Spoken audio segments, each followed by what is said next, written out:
Hey everybody, thank you for joining. It is Tuesday, OCTA, back at the usual time. And let me just fire up my trading view, which I did not do ahead of time. Anyway, what's crazy is Bitcoin's at nearly hit 97,000 today. Yesterday, we had the most incredible V-shaped return, and all of a sudden, something is not working here. Hold on a second. Uh-oh. Pretty camera. Huh. Weird. Uh-oh. I'm having a technical issue. Slides aren't working. Hold on a second. I'm going to try fix this. Yeah. Bear with me 1 second. The slides somehow are not popping up where they should be. I got a camera, but this always happens. I hate when you update a computer. Anyway, the story is really about crazy optimism. Yesterday, we thought the world was going to end, huge V-shaped recovery, and here we are today. Bitcoin's nearly at 97,000. What has changed? And that's what we'll try to break into. But before I do, I'm going to try to restart this and save this and kill it, and hopefully it'll pop back when I return. I'm not leaving this camera, but I got to bring up another set of software that showcases the slides. This has not happened before. Let's see. File. Open. Recent. KKK. Da-da-da. And it still didn't work. Crud! Let me try do something else.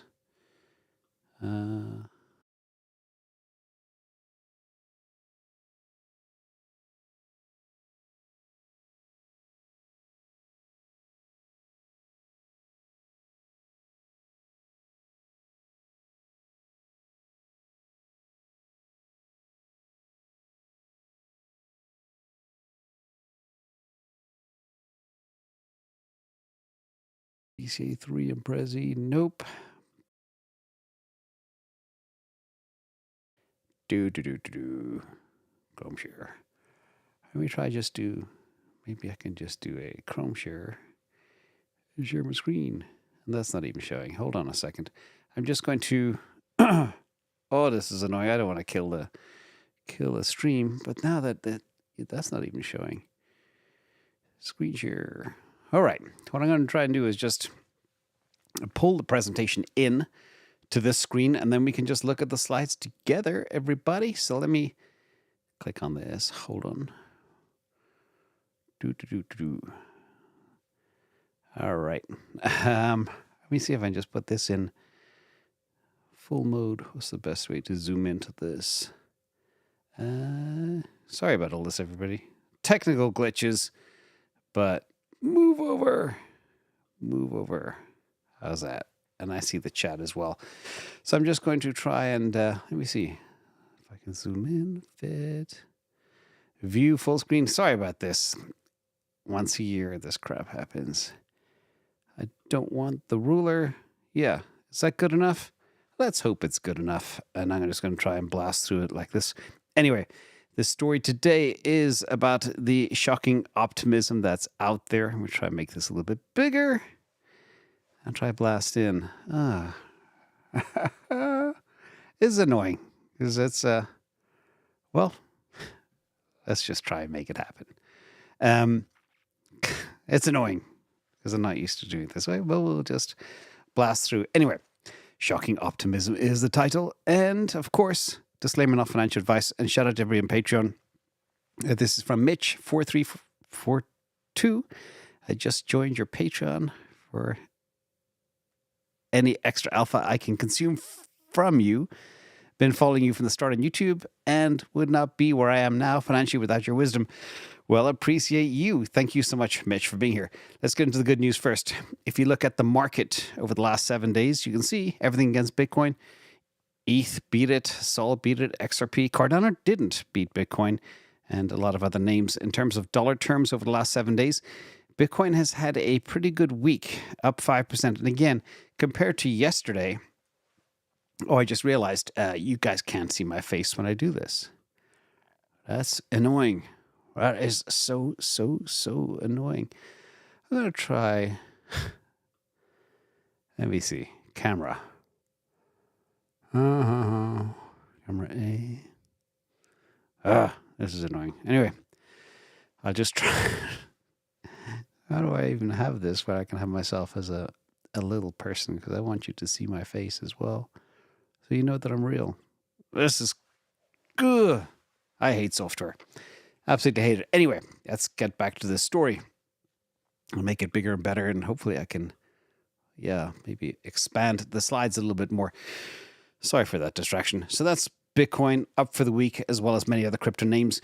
All season so far in 2025, we are middle of the road at exactly 49, which means Bitcoin has the slight edge. When it comes to narratives for the year to date as well, I thought it would be good to start year to date being halfway through the month of January almost. You can see the store of value narrative is winning so far, up 12%, and centralized exchanges up 10.5%. And the rest just about breaking even. Bitcoin so far since the beginning of the year up 1.7%, and Ethereum is down 4.5%. So not too good. Fear and greed, you can see that the fear and greed is now 63. It was up a little bit from yesterday at 61. People were very frightened. And again, the recovery today is startling, and that's what I want to talk about. And this is how it all kicked off. This is from K33 research firm. And a lot of people were expecting January 20th, which is the new presidential inauguration, which is 6 days away now. Believed it would be a sell the news event for Bitcoin because it's all been so hyped up. But now, research firm K33 suggests Donald Trump's inauguration may no longer be a sell the news event at all, which is, interesting. But what else is happening? We have a ton of optimism. This is from Bloomberg. And this is the Optimism Index. All of a sudden, people have gone from, the world is going to end, to things are getting turbocharged for January 20th. Trump's re-election turbocharges small business optimism and hiring plans. So small businesses are feeling very bullish about this new president, the new regime, the economy, and everything else. But what else is happening behind the scenes? And here, this is pretty stunning. Everything is about to change per Mario Nawfal. Bitcoin our banks are about to go full degen with Bitcoin. And apparently Trump allegedly plans to sign executive order day one for both AI and cryptocurrency in the first day in office. And you've got people on the ground in Mar-a-Lago. You've got Mark Andreessen and David Sachs and Elon Musk and everybody else.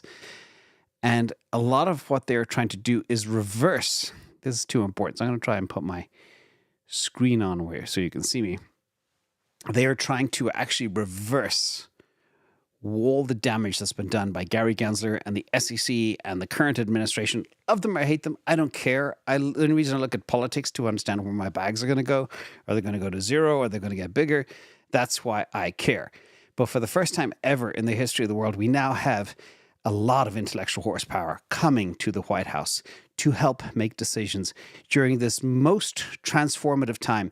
As I say, the next 2 to 3 years will be absolutely incredible.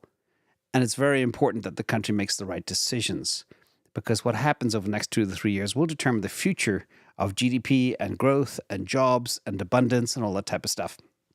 But there's also some weird things happening behind the scenes. Let me try and share my screen again. Okay, so that's everything is about to change, and banks. And the other key point of this as well is this thing called SAB 121, which will now allow, if they kill it, that means banks will be able to hold Bitcoin and crypto, and therefore will not be counted as liabilities on the books. Again, a big game changer for the whole space. That's why we care about this stuff. And this is from the Washington Post, by the way. The other thing that's interesting, I hope my screen is still sharing. I need to make sure I have a little preview thing up somewhere. Hold on. Nope, not that one. Where'd I go? This is the other thing that I've been talking about for a little while.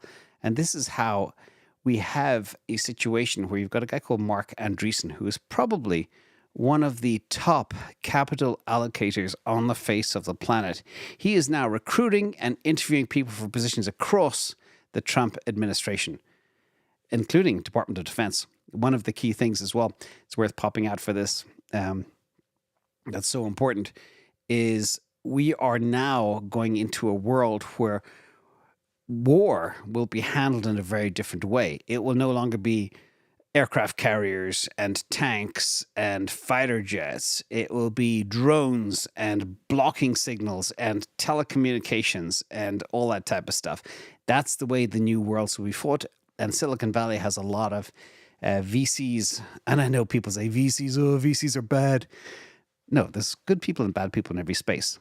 But if it wasn't for venture capitalists who take the risk to build new things, we'd be living in the dark ages, okay? So I want that to be very clear. If you've ever used anything like Microsoft or Google or Facebook or Tesla or anything like this, they wouldn't exist without venture capitalists. Anyway, Mark Andreessen's there on the ground. And now we have, for the first time ever, a situation where the best capital allocators on earth will be influencing decisions for crypto and everything else. And this is going to be incredible. Instead of having a whole bunch of weird people from society entering government because, I don't know, they couldn't get a job anywhere else, now we're going to have clever people who have made billions will be guiding the government. And of course, not all decisions will be perfect, but it's better than the alternative, I believe. I believe so. Hope nobody finds that offensive. Let me see if I can get back to my screen share. Yeah, that was that. The other thing that's interesting as well is the US Bitcoin Reserve now has a 45% chance of being approved in 2025. It keeps going up. This is more positivity, more goodness coming. Again, that's nearly 50%. And remember, Polymarket is very, very accurate. This is people placing real bets with real money that are in the know to a large extent. In addition, okay, we've got 6 days to the inauguration. A lot of people now on Polymarket believe we have a 59% chance that Bitcoin will hit $100,000 by January 20th. The price now as we speak is 96,551. Today we hit 97,353. So moving up another $2,500 isn't a big stretch. Very, very possible. So again, more goodness coming out. And then Tom Lee is on the TV on CNBS, and he says Bitcoin is going to $200,000 to $250,000 this cycle, pounding his fist on the table. Yes, he's very bullish on Bitcoin, but you know, if we have either one of these events, especially this one, it's going a lot higher than 200,000. Believe me, that would be huge because the dominoes all over the planet will fall fast. Now, again, I'll jump out for a second because I have to apologize that my screen share software crashed somehow. So don't know why it's working. So I'm here. Slides are here, not in presentation format. But anyway, if I turn it on full screen mode, then I can't see the buttons I need to control to play and control the screens, etc. Anyway, let's jump into this. This is another piece of good news too. This is Telegram and Toncoin. They are also very hopeful about the new inauguration, the new administration in the United States. And this is a blockchain linked to messaging app Telegram, and they are expanding their team in the United States in anticipation of the new regime change, which is really, really good too. And shout out to Nayib Bukele, the legendary move here. And Nayib now plans to install a Bitcoin node in every household by 2025, pushing for greater adoption and a decentralized national economy. And by the way, I remember seeing a video way back where Nayib was actually, or they had kids in schools in El Salvador building little Pi nodes as well for Bitcoin. So that's absolutely fantastic. So very, very pleased to see that as well. Let me go back and make sure this is all working. Yeah, we still have some slides. Okay. BlackRock also, shout out to the Canadians up there. BlackRock launches iBit in Canada. And thank you as well, T&D Tesla and K8 and Sean Donnelly for keeping us all safe. Technology, the bane of my existence. Even though I invest in it, I'm crap at using it. So I'm going to share that. Anyway, BlackRock launches their iShares Bitcoin Trust in Canada. And yes, the Canadians are crazy for Bitcoin. They've seen their currency tank over the past 4 or 5 years, and they're looking for the life raft. Again, I'm going to try to do a correlation video, trying to break out the exact correlation between how bad a fiat currency is and how much crypto adoption there is. Because we've seen that in places like Turkey and Nigeria and other places. And I believe there's a correlation. I just have to put my finger on it and calculate it. So again, shout out to the Canadians. They're now getting some IBIT too, which is great.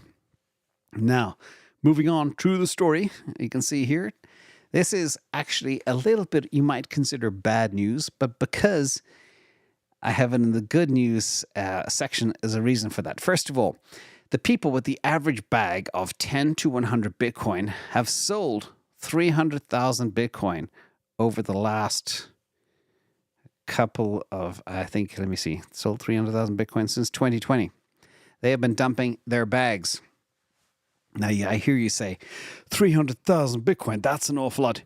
Well, no, not at all, because this 300,000 is more than gobbled up by this cohort. The 100 to 1,000 Bitcoin cohort have bought 610,000 Bitcoin. And by the way, this is not miners, and this is not ETFs, and this is not the sailors of the world. These are just average folks with bigger bags. So the 100 to 1,000 cohort has gotten a lot bigger, and they've more than purchased all the dumpage from the 10 to 100 cohort since 2020. Now, I will be doing a detailed wallet analysis as well, because I am very interested in exactly who's stacking and who's not. Also, I want to track the impact of the ETFs and the impact of Sailor on people's average position size. And that will be very interesting. So I'll be doing that soon. It's a lot of work, but I want to know the answer myself. So I share it when I do it. Now, let's get back to the story. So the bigger boys and girls are stacking more. And the smaller people, maybe the 10 to 100s have decided to go into meme coins. Who knows? We're not sure. Now, a little bit of shots fired news as well. Let me try to make the screen a little bit bigger so you guys can see the screen. Is that a little bit better? Hopefully. Anyway, Mr. Anatoly Yakovenko, Toly, as he's known as, the Solana co-founder, he says Ethereum is 95% roadmap marketing. The roll-up roadmap took forever as well and over-promised and under-delivered. Wow, that's aggressive. It's pretty clear that Ethereum has their challenges, but I don't think it's good for groups to be casting aspersions at each other. And there's a whole bunch of roadmap marketing chains out there. It's all about doing things and executing, not just talking about roadmaps going out 3 to 5 years, because the world will be radically different in 3 to 5 years. So I agree where Toly is coming from, but again, Vitalik's trying his best. Now, forget DeFi. There's a whole new world. I've been talking about AI hard since November 2022 at this stage. It sounds hard to believe we're in 2025. Time flies when you're having fun. But forget DeFi. Now it's all about a thing called DEFAI.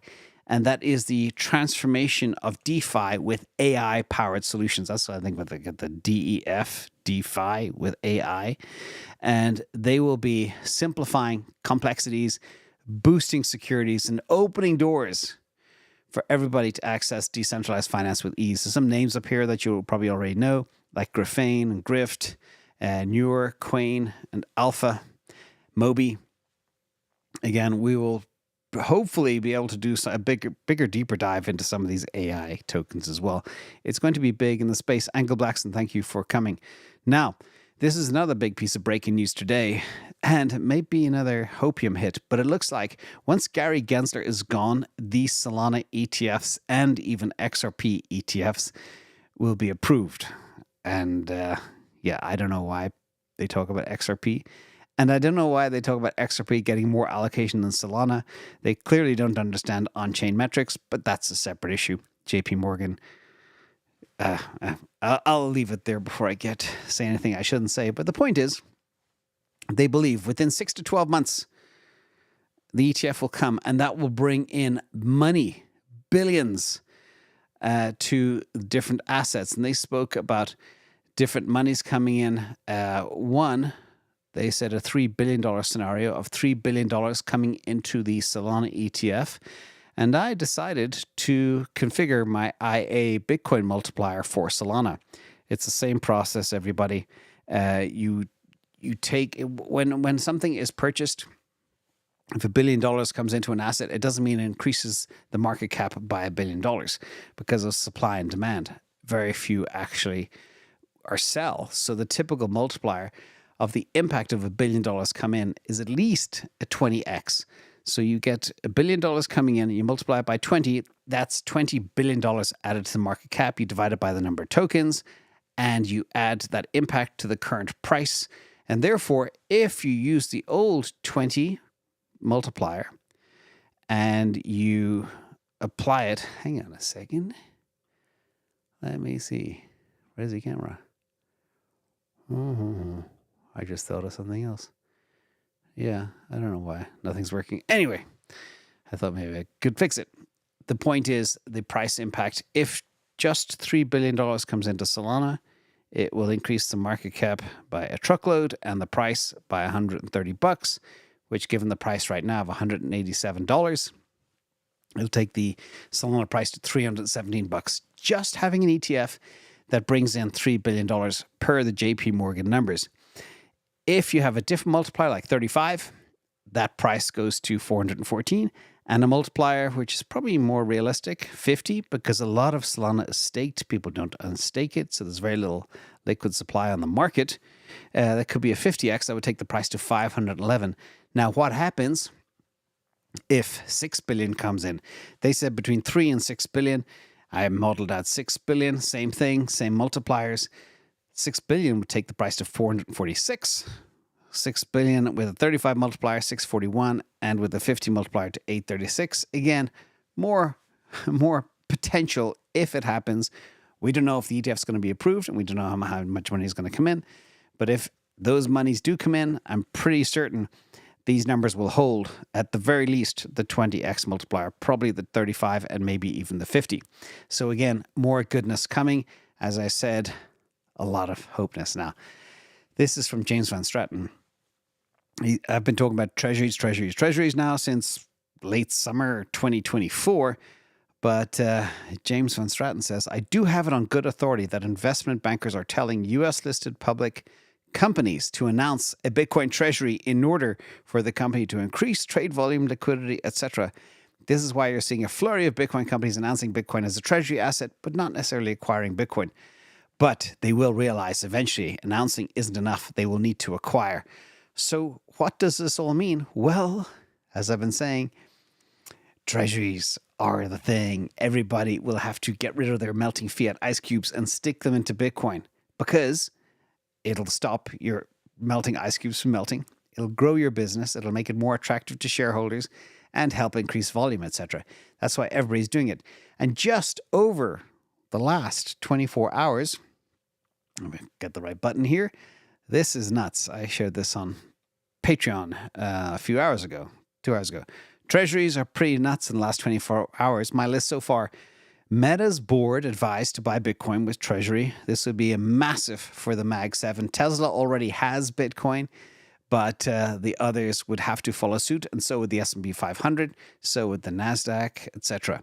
Now, MicroStrategy bought 2,138 Bitcoin. I'll break that down in a second. Semler buys another $221 million of Bitcoin. Thank you, Do Travels.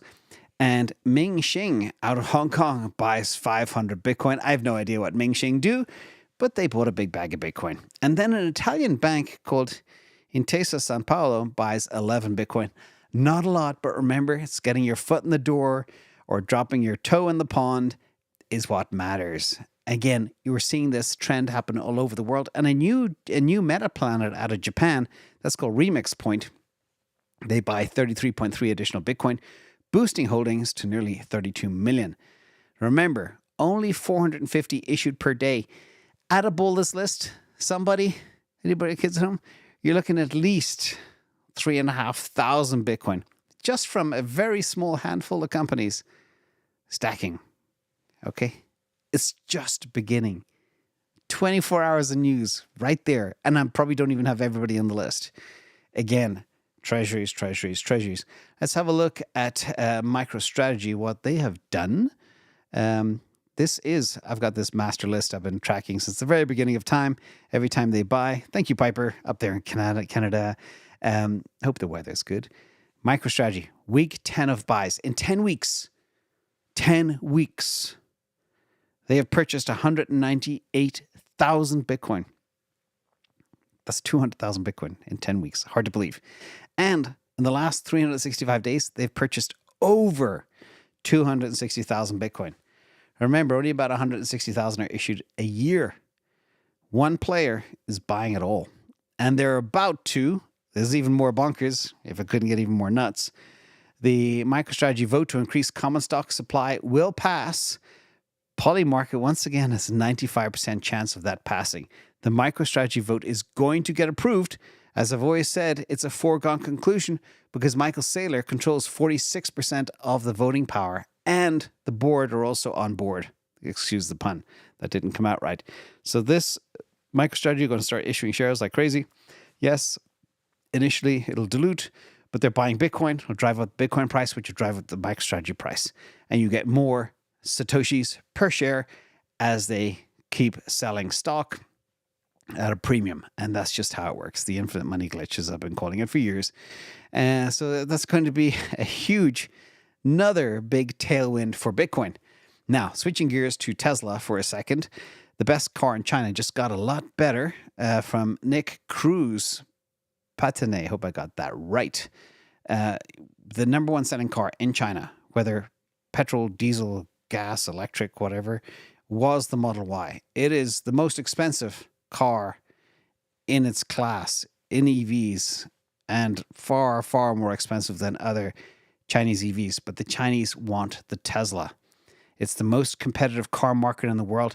And Tesla won, okay? Leading number one car in the world and number one car in the most competitive market on the planet.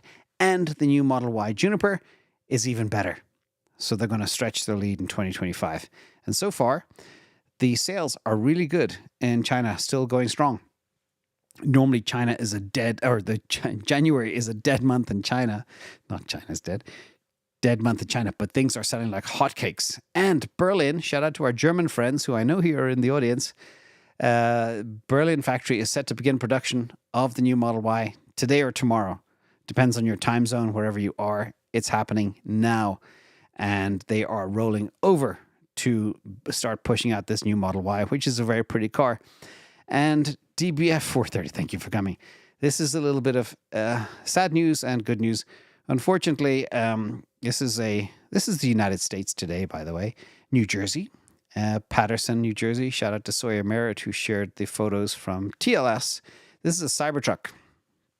I kind of zoomed into the image on the right here so you can see the world is getting really crazy and there are guns everywhere and people shoot everybody. But if you are in a high-risk place or you're a high-risk person and you need security, this is the ride that you want. I call it the Armageddon ride is ready. It was hit by at least 14 bullets. Not one bullet got into the cabin. You can see they got deflected off the glass, off the body, etc. All the little gunshot bullet holes. So it's a good safety wagon. Unfortunately, the tires did get shot out, so they haven't developed bulletproof rubber yet, but the rest is bulletproof, and we know it's bomb-proof as well from the terrorist attack. Again, none of the bullets penetrated the cabin, so this is a safe vehicle. Of course, if you have a 50 cal, that might be a little bit different, but people don't normally walk around with those things anyhow. So that's the Tesla news, and a little bit of Amazon news. And to our friends in Mexico, Amazon are bringing AWS to Mexico. And they are launching a lot of infrastructure, which will invest about $5 billion in Mexico over the next 15 years. Great news as well for Amazon and Mexico. And another reason why the stock market was up a little bit today. Let's kind of see how things ended up. A16Z is top of the list, and some of the miners did well. BitDeer, etc. XRP is up, probably on the ETF news as well. MicroStrategy up 4%. Again, good day in the market. Why is that? Actually, you know what?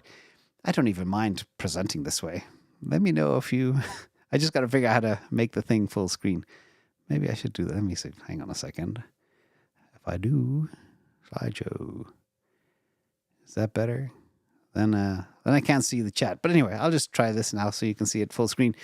But the inflation numbers were below consensus, which is why the stock market went up today. Both core PPI and headline inflation were below expectations, which is good news. I don't know if it's good news or bad news. I have it in the good news category, but the U.S. hit a 40-year low in Saudi crude imports.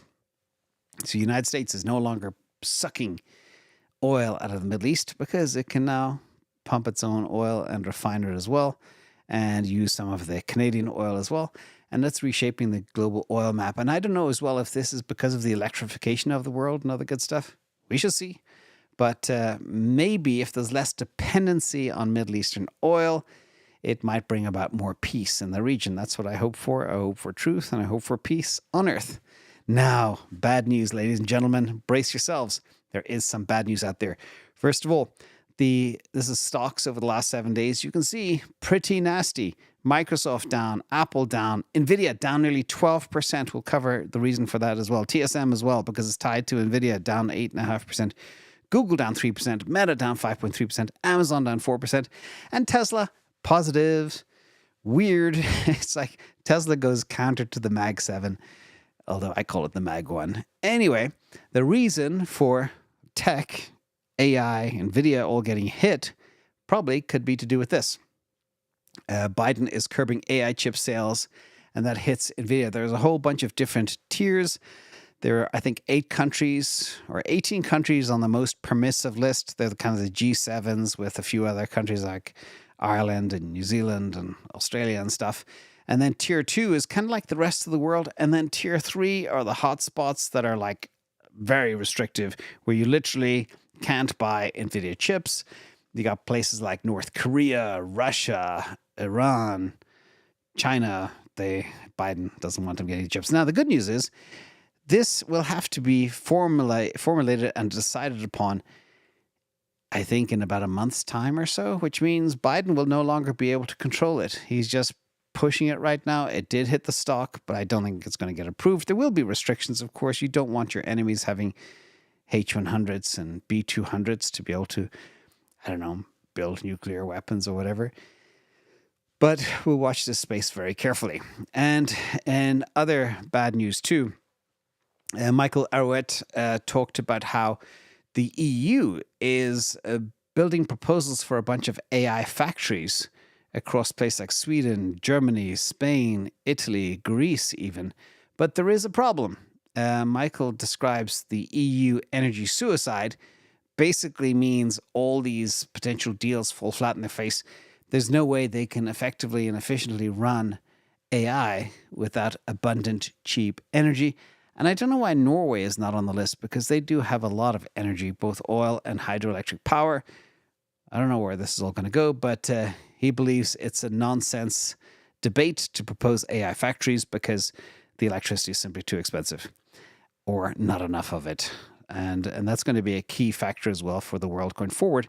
Now, this is also another interesting study from Pew Research. Shout out to Sanjay as well for getting me all this brilliant, brilliant stuff. But a survey was made for people who currently work from home. What would they do if their employer no longer allowed them to work from home? Well, stunningly, 46% would quit their jobs if remote work were to end. That's it. They say, bye-bye, sayonara. I don't know if they'd be able to get another job somewhere else, but I found that to be pretty startling. People do enjoy working from home. Maybe mowing the lawn and cooking and doing chores and driving the kids to school and all that good stuff. I get it. I completely get it. But at the same time, many believe that, at least people on the All In Pod, believe people are more productive when they're in a work environment and they can collaborate with others. But maybe if you are in an individual contributor role and you're a self-starter, self-motivated, you definitely don't need to go to the office. It's a waste of time, absolute distraction, and a waste of commute, etc. So that's my take on that. But I can't believe nearly half would quit if they weren't allowed to work from home. That's stunning. And I know a lot of US government workers, over 90%, do work from home as well, which needs to change. Now, a little bit of ugly news before I wrap, ladies and gentlemen. Thank you all for being here. These are the big unlocks for the week. As usual, you got Eigen, Stark, ENA. These things rain down tokens every single week. I shouldn't even bother showing them anymore, but it's important to know and be aware of. Say has a 1.32% dilution, about $21 million. Arbitrum, 2.2%. They've been leaking a lot of coins lately. Prime as well, 1.42%. I don't know what Astra is. And ApeCoin, always leaking. And Ondo, I covered actually in the Q&A, 134.21% dilution happening in 3 days.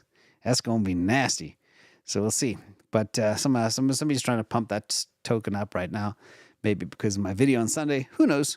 But be careful. It's going to rain down. Now, this is also a very, very important point here that I believe it's worth talking about. It's about generational wealth is often wasted. And there's a 20-year study that found that 70% of wealthy families lost their wealth by the second generation and 90% by the third generation.